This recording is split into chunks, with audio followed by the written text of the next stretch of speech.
My intuition is telling me there'll be better days. What's up, Amazons? Welcome back to my channel. If this is your first time joining us, what's up? My name is Natalie and this is my channel, Music to Makeup.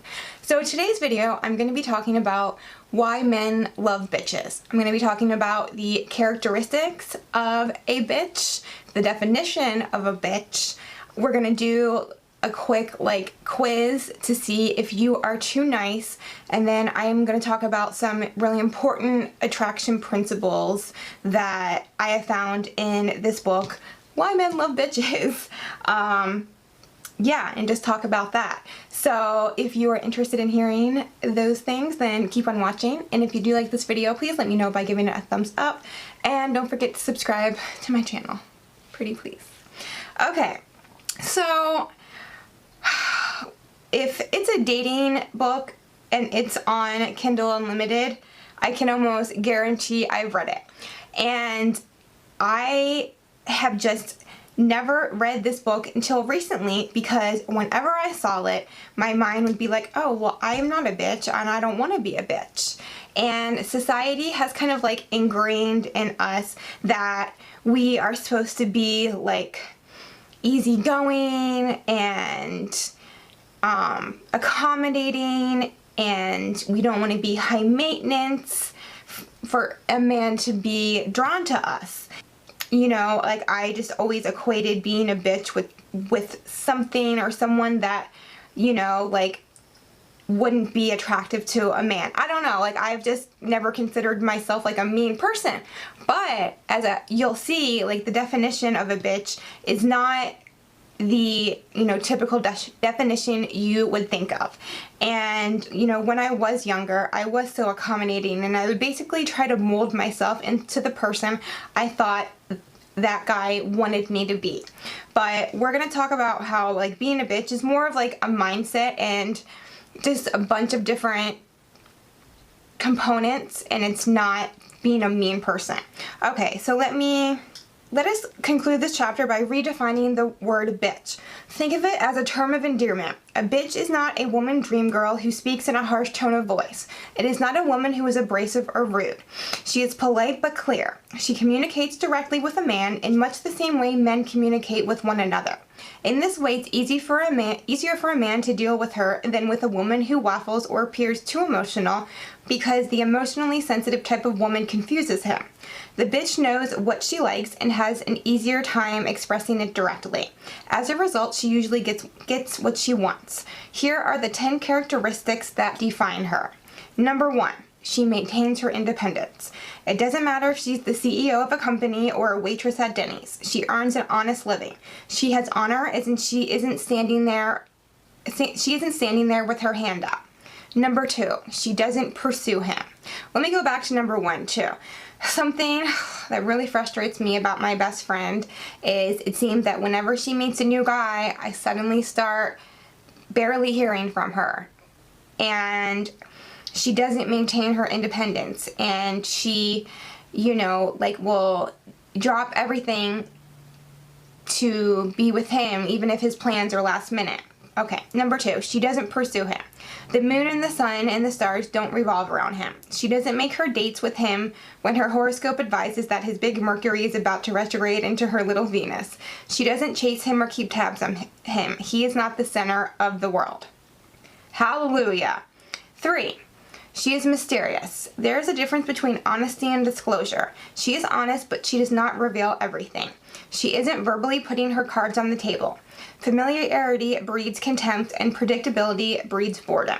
This is something that I've also inherently changed in myself. I used to like just kind of blurt everything out like in the beginning, but I've learned that, you know, they want to ask me questions, sure, I'll answer, but I don't really elaborate until I see where the relationship has gone. Number 4, she leaves him wanting. She doesn't see him every night or leave long messages on his machine. She isn't on a first name basis with his secretary in 1 week. Men equate longing with love. Longing is good. And this is also something that has changed in me, because I have, number 1, maintained my independence, am not pursuing him, and have hobbies and, a life of my own, I don't feel that, I don't want to see someone every night. And because I have other things that are important to me. Number 5, she doesn't let him see her sweat. She keeps communication from getting messy and avoids communicating when upset. When she clears her head, she is succinct and speaks in a bottom line way. Alright, I'm going to be honest, this is something I am still working on. I'm a very emotionally run person, so I'm learning to wait until I've calmed down some. Number 6, she remains in control of her time.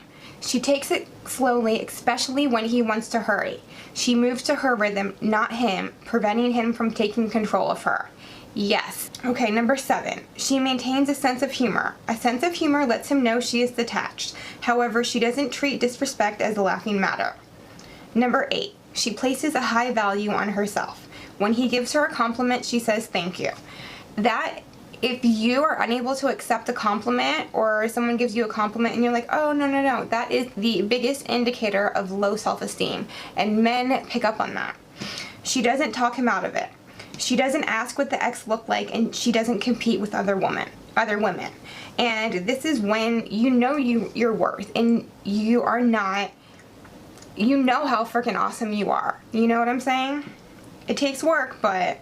Number 9, she is passionate about something other than him. When he feels he isn't the be-all and end-all of her existence, it makes her more desirable. Staying busy ensures she isn't resentful if he is unavailable. He doesn't have a monopoly on the rent space in her head. He doesn't get Park Place, and he doesn't get Boardwalk. He gets one of those little purple properties next to go. And, something I was talking about earlier.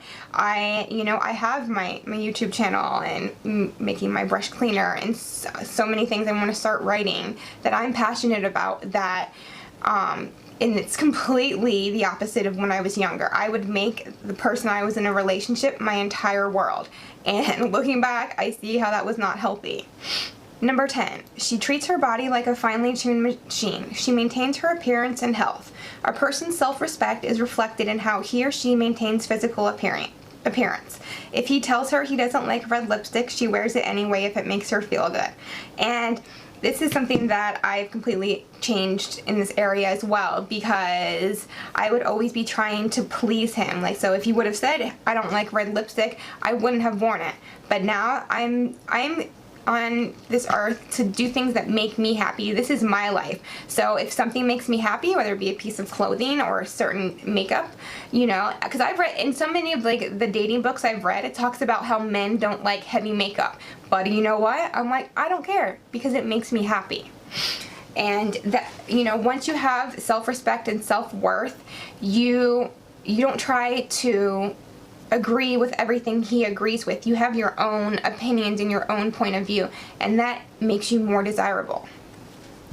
So here's one of the attraction principles. When a woman sleeps with a man right away, it doesn't pull him in. The men I interviewed often admitted that if the sex was too easy to get, it was not that great. It's like blackjack. If he wins big right up front, he's done for the night. But with the slow win, things develop differently.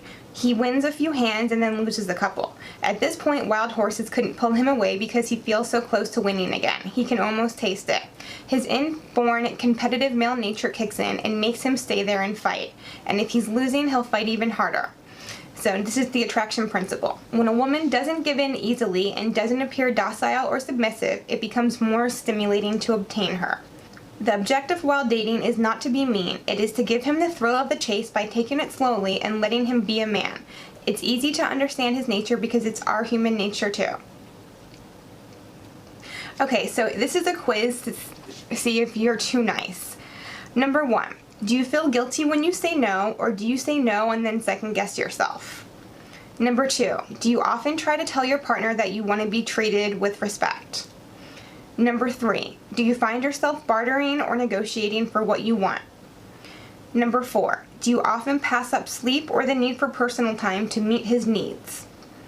Number 5, do you regularly see him on short notice or when it is convenient for him? Number 6, do you find that you repeat what you've asked for as though he didn't hear it the first time? Number 7, after a fight, are you always the first one to contact him or apologize? Number 8, do you find you are much more doting and affectionate than he is? Number 9, do you often feel depleted after he has been with you? Number 10, do you constantly want more attention or reassurance? So if you've answered yes to 5 or more of these 10 questions, you are giving far more than you are receiving. Attraction principle number 1. Anything a person chases in life runs away, especially when it comes to dealing with a man. With one caveat, if you chase him in a black nightie, first he'll have sex with you and then he'll run. Why does a man run from a situation like this? He runs because the woman's behavior doesn't suggest that she places high value on herself. The relationship is new and the bond between them is relatively shallow, yet she's already dealt him her best card. The fact that she is willing to overcompensate to a virtual stranger immediately suggests one of two things. He'll either assume she is desperate, or he'll assume she is willing to sleep with all men right away, or both. What gets lost is his appreciation for her extra effort. Once a man begins to lose respect for a woman because she is willing to subtly devalue herself, he will also lose the desire to get closer to her, nightie or no nightie.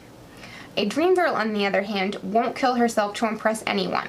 This is why the woman he falls in love with doesn't serve a 4-course meal, and you won't see her breaking out the fancy china either. Okay, attraction principle number 2. The women who have the men climbing the walls for them aren't always exceptional. Often they are the ones who don't appear to care that much. And okay, this isn't about how to play a game or how to manipulate someone. This is about whether you are genuinely needy or whether you can genuinely show him that you'll be an equal partner in the relationship. It's about whether you are capable of holding your own in a relationship. What would happen if you let him know that one day that you're willing to bend over backwards? He'd think that you're desperate and he'd want to see just how far you'd be willing to bend. It's human nature. He'd immediately start to test the waters. The more malleable you become, the more he'd expect you to bend. He'll instantly perceive you as a Duracell battery, as in just how far will she go? How much can I get out of her? Nice girls need to know what a bitch understands. Overcompensating or being too eager to please will lessen a man's respect.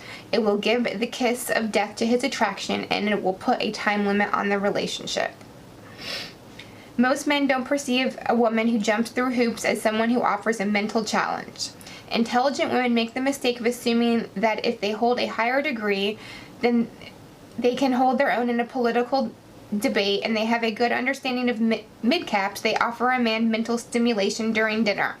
But the mental challenge has little to do with conversation.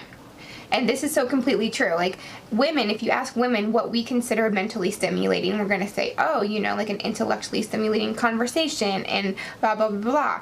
But for men, the mental challenge has to do with whether you expect to be respected.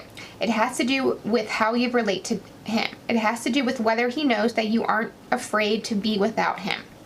And it also has to do with how much you withhold your time from him. The nice girl makes the mistake of being available all the time. I don't want to play games. Oh my God, this is my best friend. So she lets him see how afraid she is to be without him, and he soon comes to feel as though he has 100% hold on her. Okay, this is often the point when women begin to complain. He doesn't make enough time for me. He isn't as romantic as he used to be. A bitch is more selective about her availability. She's available sometimes, other times she's not. But she's nice. Nice enough, that is, to consider her preferences for when he'd like to see her so that she can sometimes accommodate them. Attraction principle number 4. Sometimes a man deliberately won't call just to see how you'll respond. I was like, when I first read this, I was like, what? How could they do that? Do they not know what havoc that causes in our mind? It is human nature for a man to test the waters to see how much he can get away with. You see it in the behavior of children and even in the behavior of pets. It's par for the course. Pulling back is also something men do to gain reassurance. No man is going to say, honey, I need reassurance about where I stand with you. Instead, he'll pull back to see how you'll react. When you react emotionally, it gives him a feeling of control. And if you react emotionally frequently, over time he will come to see you as less of a mental challenge. If he can't predict how you'll always react, you'll remain a challenge. It also gives him something he absolutely needs, the freedom to breathe. If you don't hear from him for a little longer than usual, show him that you have absolutely no attitude about him. This behavior will make him a little unsure about whether you miss him or need him when he isn't around. It gives him a reason to come your way because he won't perceive you as needy. Attraction principle number 5. If you start out dependent, it turns him off, but if it's something he can't have, it becomes more of a challenge for him to get it. A man will always want what he can't have. When a man meets a woman and she seems nonchalant, it becomes a challenge for him to win her affections. Or if he tries to get a woman to react in an insecure way, but she holds herself with a level of dignity and pride, suddenly the dynamic changes. The same guy who was gun-shy of relationships becomes a believer. Now he begins to fantasize about getting the so-called bitch to cook him a meal, fold socks, or chase him around. But if you start out dependent on him, he simply doesn't value it the same. Another mistake that women can make is to put herself down. When you're on a date, you should never talk about the plastic surgery you want or the weight you want to lose. Don't talk him out of a compliment. This is the time to be sure of who you are. So what's the right attitude? This is me in all of my splendor, and it doesn't get any better than this. Don't spend a fortune on a therapist, just say it to yourself until you believe it. Attraction principle number 20, and I feel like this is so important because it's not something that you can fake. It's not something you can just, it has to be true in order for your actions to prove it. He must feel that you choose to be with him, not that you need to be with him. Only then will he perceive you as an equal partner. The mere fact that the bitch can throw a little weight around or put him in his place once in a while gives him the impression she doesn't need to be with him. So she can stand on her own 2 feet. So instead of feeling as if he's lost his freedom, he feels as though he's gained a strong woman. The relationship is a contributing force rather than an obligation he's stuck with. This is also why giving him space is so important. It makes you look proud rather than desperate. It enables you to remain a challenge indefinitely. Why? You chose to be with him. You didn't need to be. As a person, you feel you are complete with him or without him. And this is probably the biggest difference between my younger self and myself now. I was insecure and I was codependent and I needed to be with someone. I've been single for 5 years now. I actually enjoy being alone because it allows me to focus on things I'm passionate about. And of course I want to be in a relationship, but I don't need to be with anyone. If I choose to be with someone, it's exactly that. I am choosing. Attraction principle number 21. If a man has to wait before he sleeps with a woman, he'll not only perceive her as more beautiful, he'll also take time to appreciate who she is. What men don't want women to know is that almost immediately they put women into one of 2 categories, a good time only or worthwhile. And the minute he slides you into that good time only category, you'll almost never come back out. It's not that the bitch is slutty or more conservative, it's that she demands that he treat her as though she is worthwhile. And more often than not, it means revealing her sexuality a little at a time. With her demeanor, the bitch is subtly driving the train. Because he perceives her as slightly standoffish, he knows a lot of other men can't get to her. In fact, he's not even sure if he can have her. So he'll rarely get the luxury of being able to assume that she's a good time only companion. If a man feels as though he has to win you over first, sexually with his manliness, wit, or charm, he will place a higher value on you. Men are possessive. He likes knowing that other men cannot easily get to where he is trying to go. Attraction principle number 24. Every man wants to have sex first. Whether he wants a girlfriend is something he thinks about later. By not giving him what he wants up front, you become his girlfriend without realizing it. So here's what someone named Nathan, who's 25, had to say. If she gives it up too soon, we stop with the romance and we stop working at it. And truthfully, we'd rather be working hard at it. We enjoy playing the game, and if it ends too soon, we're disappointed. We even struggle inside subconsciously. We know we want to get it, but we know we want the girl to make us wait. Otherwise, it's a 1 or 2 time thing, and then you moved on. Attraction principle number 25. A man intuitively senses whether sexuality comes from a place of security or a place of neediness. He knows when a woman is having sex to appease him. Unlike the nice girl, the bitch believes that she has much more to offer than just her sexuality. So she has sex when the feeling strikes her, if and when she's comfortable with the relationship. She is plenty sexy, which is precisely why she doesn't throw it out there as if it's all she has. After they consummate the relationship, this doesn't change. He is still unable to predict when he will make love to her. He doesn't know if it will happen Tuesday or Wednesday, or Saturday or Sunday. So the mystery and the chase never go away, and he never quite feels he has fully conquered her. And that is because when she has sex with him, it is on her terms.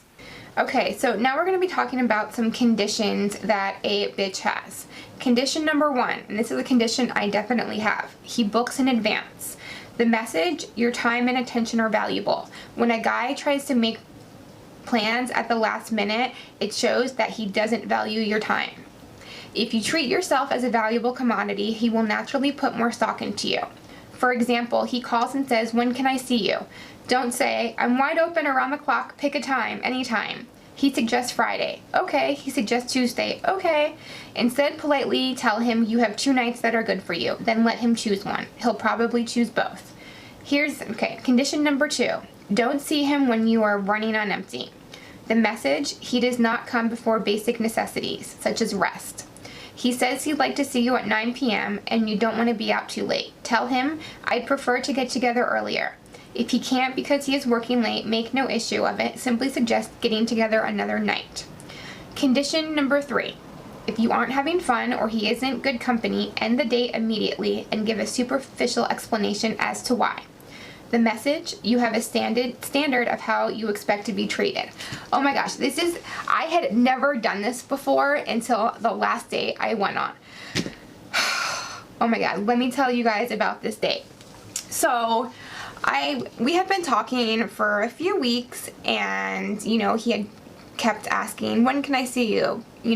So we had plans, and there were a few things that happened at the beginning of the day that were red flags, so I was on guard. So the first thing was, I was like, "Do you want to pick me up or do you want to meet there?" And he was like, "Let's meet there."